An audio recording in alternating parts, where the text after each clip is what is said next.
ভাৰত চৰকাৰে পৰা আমাৰ 1300 কোটি টকা আমাৰ হাতত আছে। প্ৰধানমন্ত্ৰী ডাঙৰীয়াই কৈছে যে লাগিলে মই আৰু টকা দিম। সেইকাৰণে মই ডিসি সকলকো আজি কম যাতে উদাৰভাৱে সকলোকে সহায় কৰে। ইয়াতে কোনো তাৰ আপাৰ লিমিট নাই। যিমান টকাৰ প্ৰয়োজন সিমান টকা আমি দিম। আমাৰ নৰ্মছ আছে, সেই নৰ্মছ মতে যিমান টকাৰ প্ৰয়োজন আজিৰ দিনত ভাৰত চৰকাৰে পৰা আমাৰ 1300 কোটি টকা আমাৰ হাতত আছে। গতিকে আমি আমাৰ এতিয়ালৈকে 100 কোটিও খৰচ হোৱা নাই। গতিকে আমাৰ লগত স্পেচটো বহুতখিনি আছে। আমি ৰাইজক সহায় কৰাত উইদিন নৰ্মছ ৰাইজক সহায় কৰাত টকা পইচাৰ কোনো অসুবিধা নাই। খালি এটো উইদিন নৰ্মছ হ'ব লাগে। উইদিন নৰ্মছ হলে আজি আমাৰ হাতত মই অফুৰন্ত বুলি নকওঁ, কিন্তু পৰ্যাপ্ত পুঁজি আছে। আমি মানুহক সহায় কৰাত কোনো অসুবিধা নাই। আৰু প্ৰধানমন্ত্ৰী ডাঙৰীয়াই কৈছে যে লাগিলে মই আৰু টকা দিম। সেইকাৰণে মই ডিসি সকলকো আজি কম যাতে উদাৰভাৱে সকলোকে সহায় কৰে।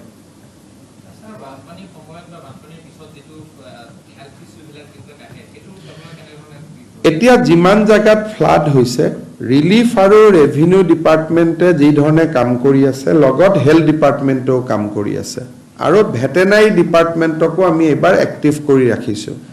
বানপানীৰ পিছত কলেৰা আদিৰ সমস্যা আহে।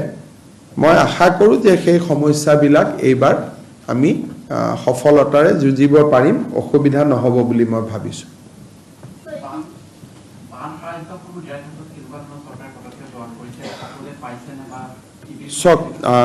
সাধাৰণতে কোনোবা এটা জেগাত মথাউৰি ভাঙিলে প্ৰথম 24 ঘণ্টাত গোটেইখিনি যা যোগাৰ কৰোঁতে অলপ সমস্যা হয়।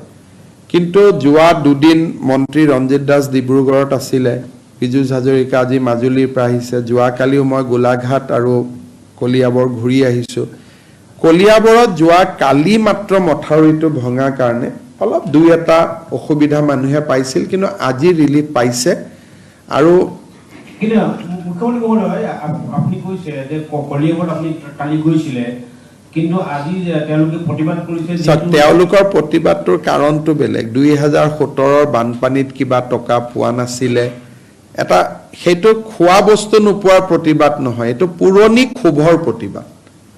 2017ত এটা বানপানী হৈছিলে, আমি বানপানীৰ মানুহখিনিক ক্ষতিপূৰণ দিছিলোঁ, কিন্তু কিছু মানুহে ক্ষতিপূৰণ পোৱা নাছিলে। গতিকে 17 চনৰ ক্ষোভটো আজি যিহেতু আকৌ বানপানী হ'ল, গতিকে মন্ত্ৰী কেশৱ মহন্তৰ ওপৰত তেওঁলোকে পুৰণা ক্ষোভটো উদ্গীৰণ কৰিছে।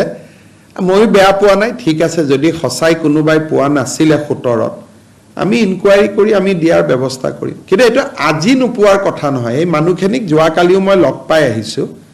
খংটো আজিৰ নহয়, 17 চনৰ খং। মাজুলীৰ বিষয়ে যিহেতু আপুনি নিজেও গৈছিলে, মাজুলীৰ যিটো পৰিৱেশ হৈছে, মাজুলীৰ পৰিৱেশৰ বিষয়ে তেখেতে কালি ময়ো যাম। ৰিলিফতো কোনো মানুহে কোনো